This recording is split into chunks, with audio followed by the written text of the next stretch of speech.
अ, थोड़े समसामयिक संदर्भों पर बात हो जाए। मोहन भागवत जी का भी एक बयान आया जो बड़ा ही, जिसका वेलकम किया गया, कि उन्होंने कहा कि ये सद्भाव है, हम साथ रहते चले आए हैं।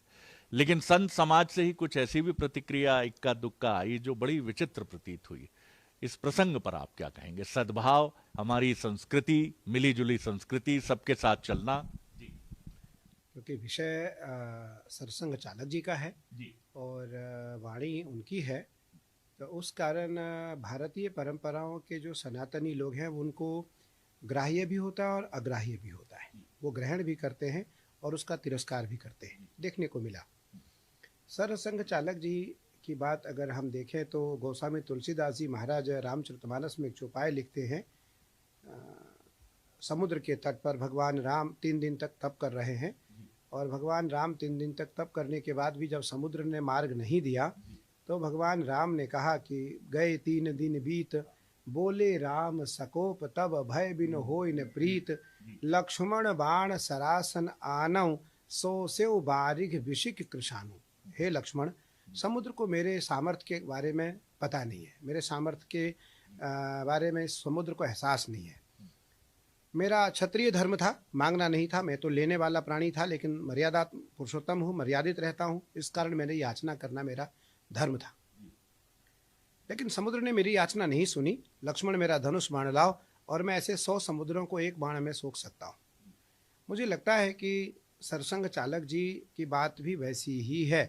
उनका भाव कुछ और रहा होगा, प्रक्रिया कुछ और रही होगी, प्रकरण कोई और रहा होगा, विषय कोई और रहा होगा।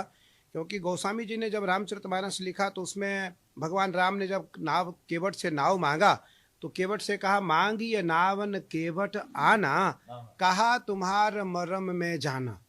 केवट कहता है मैं आपकी मर्म को जानता हूं, मैं नाव नहीं लाऊंगा। लेकिन जब बड़े बड़े तार्किक लोग हैं वो कहते हैं भगवान राम के मांगने से पहले केवट नाव ले आया, फिर केवट कहता है मैं इस नाव पे आपको नहीं चढ़ाऊंगा, इस नाव पे आपको बिठाऊंगा नहीं, क्योंकि आपके पैर में जो धूल है वो बहुत चमत्कारिक है और मैंने सुना है कि वो शिला नारी बन जाती है। तो मेरी तो भैया काठ की नैया है, और अगर नारी बन गई तो मैं दो दो पत्नी को कैसे संभालूंगा। तो गौतम नारी श्राप बस उपल देह धरि धीर, चरण कमल रज चाहती कृपा करो रघुवीर। मुझे लगता है कि सरसंघ चालक जी भारतीय परंपराओं के पुरोधा है, भारतीय परंपराओं के एक ऐतिहासिक पुरुष है और उनके कारण, सरसंघ चालक और आरएसएस के कारण आज देश को इस मुकाम तक पहुंचने का अवसर मिला है। मुझे लगता है कि उनके बयानों को यदि कोई बात ऐसी निकल भी गई, गोस्वामी जी मानस में एक चौपाई लिखते हैं कि गोस्वामी जी से एक भूल हो गई। रामचरितमानस में गोस्वामी जी एक चौपाई लिखते हैं, उस चौपाई में है कि बूढ़े सकल समाज। तो उस समाज के अंदर भगवान राम भी हैं, महापुरुष भी हैं और संत जन भी हैं, श्रेष्ठ महापुरुष भी हैं, श्रेष्ठ सज्जन लोग भी हैं। तो गोस्वामी जी से जब यह बात चौपाई लिख गई तो गोस्वामी जी कहते हैं कि मिथ्या न हो ही देव ऋषवाणी, देवताओं की वाणी और ऋषियों की वाणी कभी झूठी नहीं होती, तो लिखी हुई बात कैसे मिटाई जा सकती है। तो गोस्वामी जी बड़े चिंतित हो गए कि मैंने बहुत बड़ा अपमान किया है राम का, मर्यादा पुरुषोत्तम राम का, ऋषियों का, संतों का, सनातनियों का, सज्जनों का, सद्धर्मियों का। मेरा इस अपराध का क्षमा का बोध मुझे होना चाहिए। गोस्वामी जी को उसी पल नींद आती है और हनुमान जी चौपाई को पूरा करते हैं। हनुमान जी आगे की चौपाई लिखते हैं, प्रथम चढ़े जो मोह बस, वो बूढ़ेगा, संसार में उसकी ख्याति समाप्त होगी जो मोह और माया के अधीन रहेगा। सरसंघ चालक जी स्वरूप से नहीं, वेश से नहीं, कर्म से त्यागी हैं, कर्म से साधु हैं। मुझे लगता है हमारे हैं। अगर कोई बात हुई भी तो निसंदेह हमें उनसे बात करनी चाहिए कि आपकी मनसा क्या रही, आपका भाव क्या रहा। उन पे कोई प्रतिक्रिया निसंदेह हमें नहीं देनी चाहिए। उन पे कोई प्रतिक्रिया देना भारतीय परंपराओं पर प्रतिक्रिया है, भारतीय परंपराओं पर कुठाराघात है, भारतीय परंपराओं पर आघात है।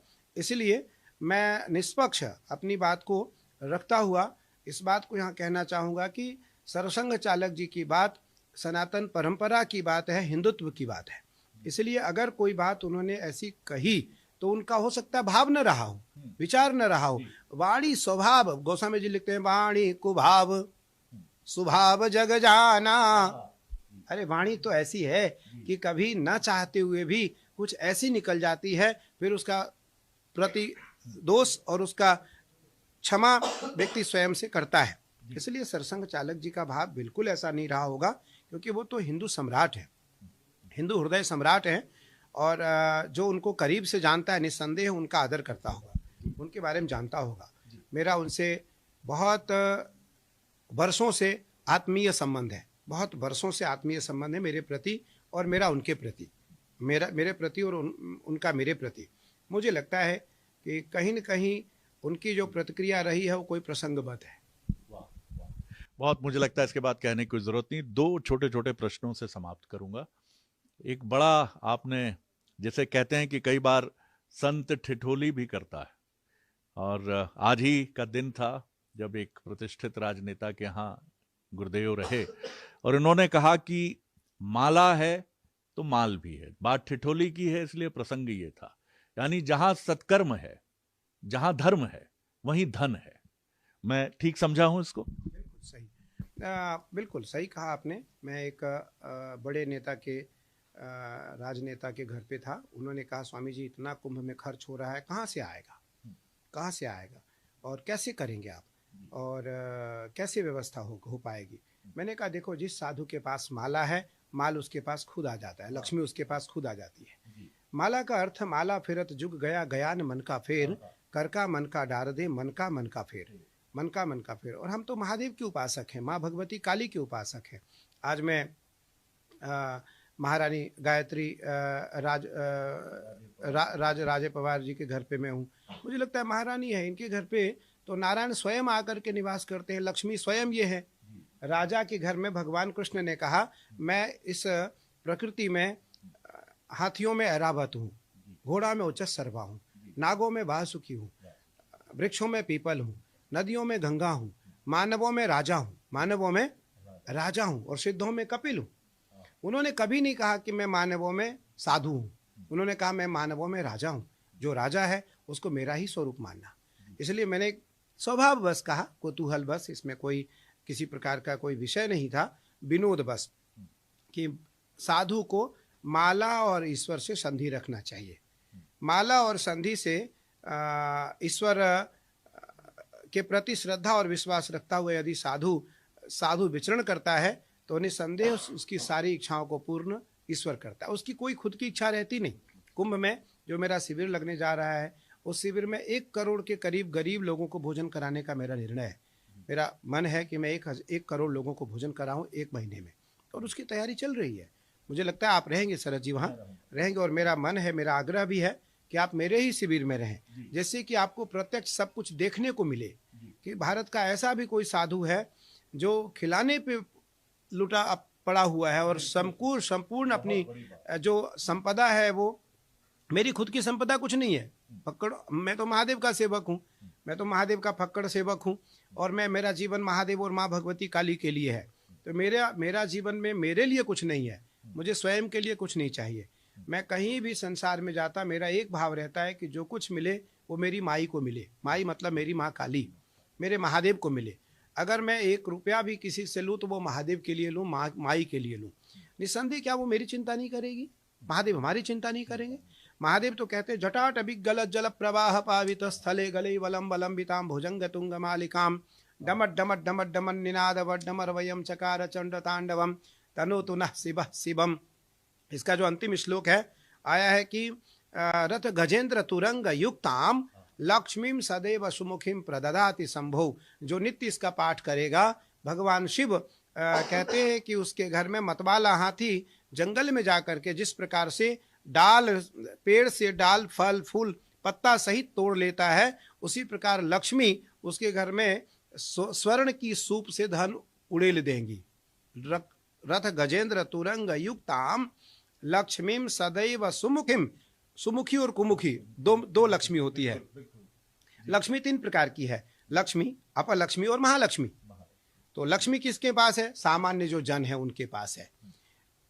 अपलक्ष्मी किसके पास है? चोर डाकू और जो बेईमान लोग हैं उनके पास अपलक्ष्मी है, लेकिन उस लक्ष्मी की कोई स्थिरता नहीं है, वो अस्थिर है, उसको चंचला कहते हैं। साधु उस लक्ष्मी को चंचला कहते हैं।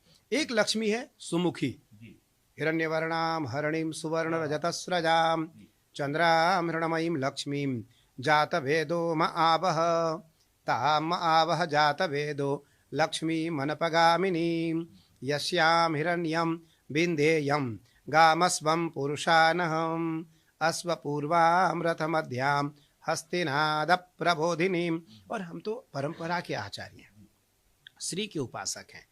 तो एक तीसरी होती है महालक्ष्मी, जो भगवान विष्णु के साथ रहती है।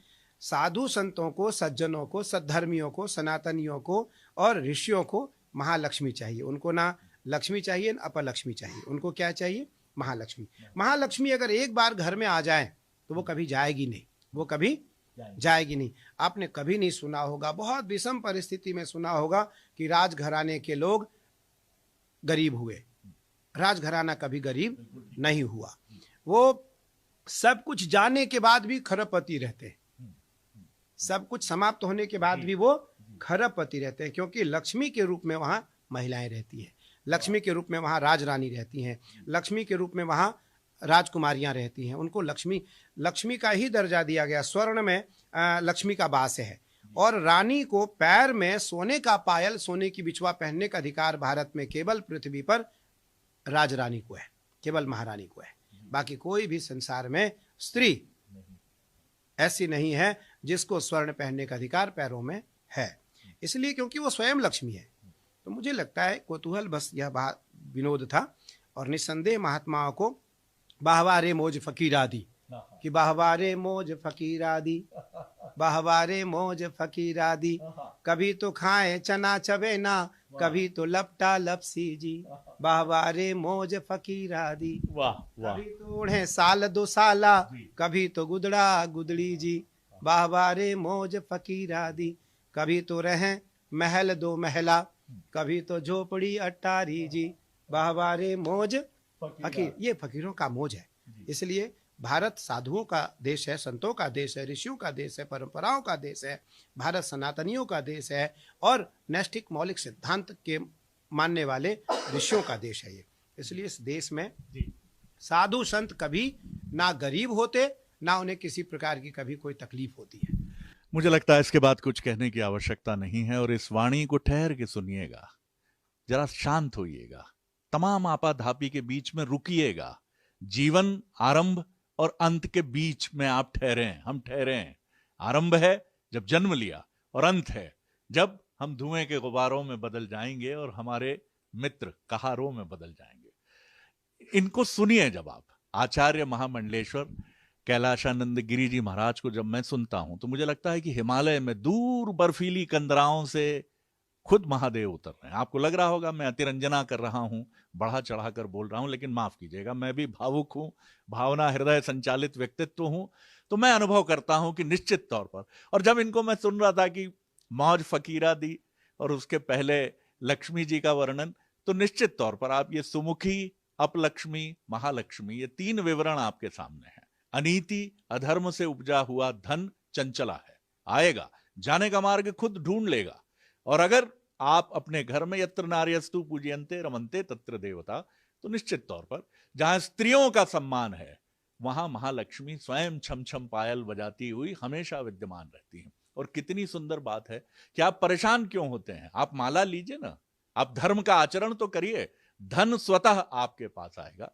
और यही वो संतों की सदियों पुरानी परंपरा है जो आचरण से अपनी बात कहती है, वाणी से नहीं। आप देखिएगा इनको, समूचे इनके व्यक्तित्व को देखिए, आपको वो संत नजर आएंगे जो संत मौज फकीरा दी लेकर आगे बढ़ते रहे हैं और बढ़ते रहे हैं। और बहुत महत्वपूर्ण बात वो कहते हैं कि मोहन भागवत जी, सर संघ चालक जी को लेकर जो टिप्पणियां हैं वो भारत की परंपरा को चुनौती देने की कोशिश है, क्योंकि उनकी बात को, उनके तथ्य को, उनके मर्म को सही रूप में समझने की कोशिश होनी चाहिए, बजाय अनावश्यक प्रतिक्रिया देने के। कैमरामैन नरेंद्र गोस्वामी के साथ शरद द्विवेदी, देवास के राजमहल।